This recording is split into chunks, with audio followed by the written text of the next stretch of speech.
Hey guys, this is Ian, and in this video I'm going to go over some things that I would do differently if I was going to teach abroad again. Okay, yesterday I made a video about called how I almost made $18,000 teaching in Korea, but failed. And that kind of reminded me of some things. So number one, the first thing I was going to talk about in this video, things I would do differently, is I wouldn't just get into teaching abroad for the money. I'd say that's, from my point of view, the wrong reason to get into it. Get into it because you're interested in it, or at least interested in something related to it. If you get into it just for the money, like for example, sometimes there's a TEFL subreddit and teaching in Korea subreddit, and I think a lot of these teachers they're bitter.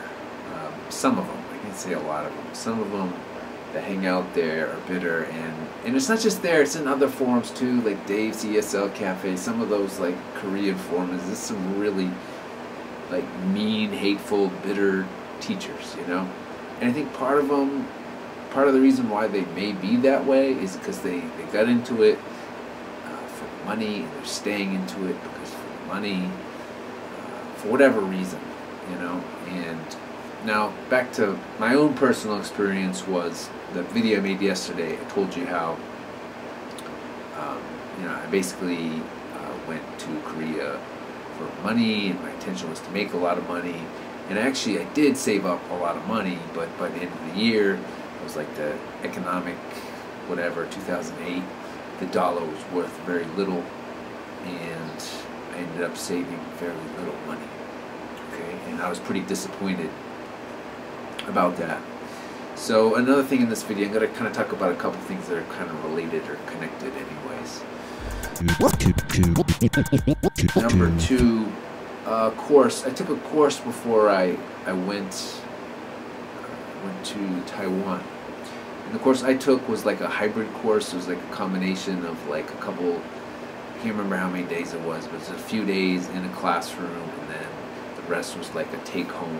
You did all this like paperwork, a lot of grammar and books and stuff, and that stuff just.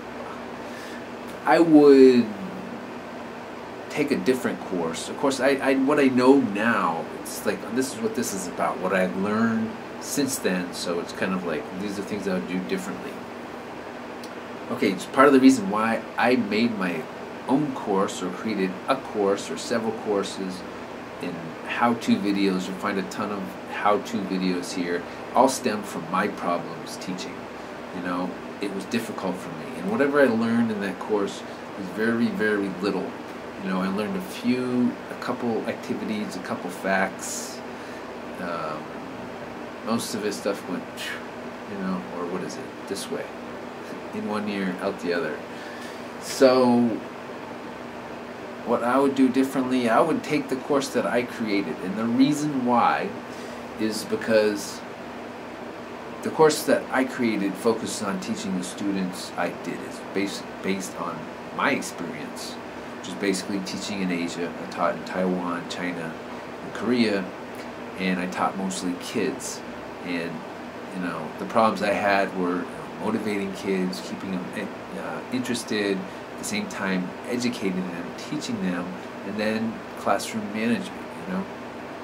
So those are the biggest problems for me with teaching. And the course I took, blah, didn't learn much of anything useful enough. So I take a different course, and you can call this plug or whatever. I take a different course. I take the online course that I created.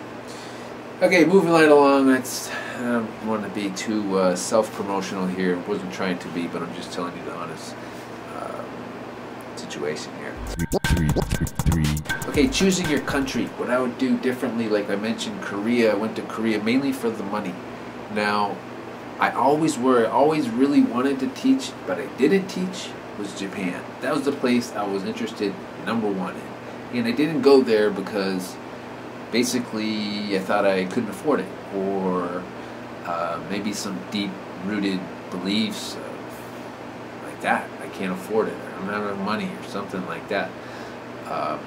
Maybe that's what it was. I would try, in retrospect, I would try harder to get to the place you really want to go. Where's the country you want to go? Maybe there's a couple of them. That's okay. But go to the one. Don't go anywhere just for the money, or just like have a feeling and an interest in the place, you know? Go there, you know? So in retrospect, I would have tried harder to get to the place I really wanted to go. And there was times when it would have been easier to take that chance or to make that move, but I didn't. Which is another topic that I'm going to go into later. The next thing is learning the language. Okay, if you're going to be in a country, I would learn the language. I have an interest like in like Taiwan. I definitely learned some Chinese, and when I lived in China, it's interesting for me.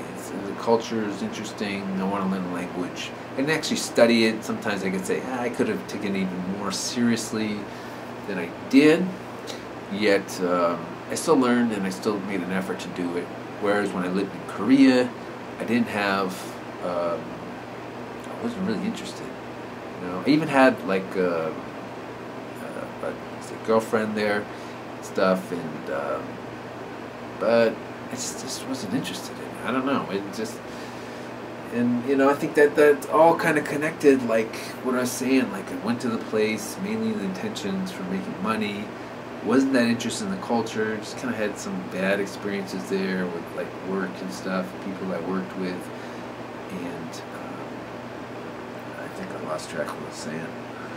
But, oh, language. So yeah, so wherever you are, but even still in retrospect, I just, like, the whole thing, I could say, like, yeah, I wish I learned Korean, took time, like, yeah, sure, I learned, like, basic stuff to get around the streets and stuff and order food and whatnot, but I could say, I wish I learned Korean, but not really, I wasn't that interested. I just wish I could say I went more to the places that I was really interested in, you know? Yeah, value. The next thing I would say, value. Think about what you value. If you're just all about money and that's like the only thing you can think of or the only reason why, then I guess maybe. But for me, like for instance, what I value is like freedom. I value freedom. I value my time. So those things are important. So again, like going to Korea, most time you're gonna get a job you're gonna work in Korea. You know, hours are typically longer. Working in a public school, you're doing 40 hours.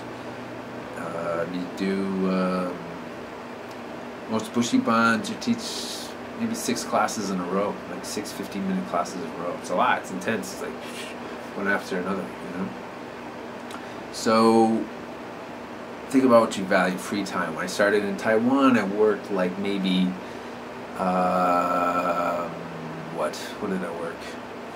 Not that much. At the most, like 18 hours in a week, teaching hours. So like 4 hours a day or something. Is that right? 4 times 5 is 20. Yeah, 4. It was like that. There was one day that was like a little bit less than 4. At different schools, but I never worked more than 18 hours. So that was better, you know. And it's really usually the jobs that I've been looking for when I was like looking for jobs teaching about. I'm always looking for the lighter workload because I value my time. I don't want to just be working or just, you know, doing office hours, which I think is the totally lamest thing in the world. Like, sure, you can prepare for class and whatnot, but if you're efficient and you know what you're doing, it doesn't really take that much time. You've got good materials and stuff to work with. So think about what you value when you're getting into teaching abroad or choosing a place or whatever, you know? Number 6, find a community. I think teaching abroad for me was definitely lonely at times. I mean, I think life is lonely at times. And when you go to a foreign country, you can find, try to find like groups of like things that you're interested in. If you're interested in playing soccer, then see maybe if you're in a city, see if there's some sort of like group related to that, you know, with the local website for that area. and get involved, or take up something new like a martial art or something like that. Study language. If you're taking language classes to learn, it's also a chance to meet other people. I could say, like, I know a lot of people like go out and party and stuff and drink and stuff, and I did a little bit, but not that much, and I didn't really like remember meeting many significant people that way or interesting. I mean, people just out to get drunk. It's like just temporary fun. It's not really like that enriching, So think of ways you can find a community. Okay, this one kind of related to what I said before about choosing a place like a country. Narrow it down even more and choose the right city or location in a country. Like sometimes I think about Taiwan. I taught in Taiwan, and I taught mostly in the West Coast, where all the people are for the most part, and the cities are. I taught in Taichung and Tainan, and sometimes I think like that part of Taiwan's not really that nice. I don't think it's very urban and very densely populated. However, the middle third of Taiwan and the east coast of Taiwan is really nice, really nice. Big mountains, really majestic, and then the east coast is just really beautiful places. And now when I first kind of got into Taiwan, going there, I was kind of thinking, geez, East Coast sounds nice, really nice. Maybe I should go there and look, but at the same time I was kind of scared, like, geez, I heard there's not that many jobs over there and stuff. But I kind of think, geez, what if I just went and like really just like went for it, and just try to make that happen. I mean, I started off on the West Coast, I made that happen, found work and stuff, showed up there with zero experience, and it was too Taichung. I don't think it's very nice, personally. Some people like it. I mean, I had a couple friends there and stuff, and had some good memories there, but it's just, I don't know. It's for me. That's for me, Too busy, too polluted. I lived in bigger cities than that, like I lived in Shanghai and Busan, both bigger, but just not as overwhelming. And I think, I don't know, I grew up in the countryside. Countryside is, I like the city too. It's just like this urban thing. It's like urban, countryside, what do you want? It's like give and take, kind of. So if I was to do things differently with Taiwan, I might go to the East Coast, actually. I probably wouldn't go back and live in on the West Coast anywhere. Definitely not on the West Coast. I might even pick north or south if I want to be in a city again, Kaohsiung or Taipei. But probably just pick somewhere on the East Coast. Taidang would be the place I'd go. That place is awesome. Really nice. Small, beautiful place, right on the ocean. Green Island's there, Orchid Island. Really nice. Anyways, that was kind of a long ramble. Remember I told you about my story about in Korea. I hadn't saved up. I was so bummed out that I worked hard, saved up all this money. I thought was a lot, but the exchange rate sucked. I kind of stayed around in Korea for a while after that, hanging out, a little bit indecisive about what I should do. Should I keep looking for a job in Korea or go to Japan, where I really wanted to do? But I was like, is exchange rate going to go up or what, so I can send this money home? And I just kind of spent a lot of time sitting there and not acting, and not doing something. So in retrospect, I think I would have done one of two things. I would have got another full-time job working in Korea and kept working, or go to Japan. Actually, I would say I think in retrospect, it would have been best that I went to Japan and tried to make it happen, even though I didn't have as much money. I couldn't send the money home,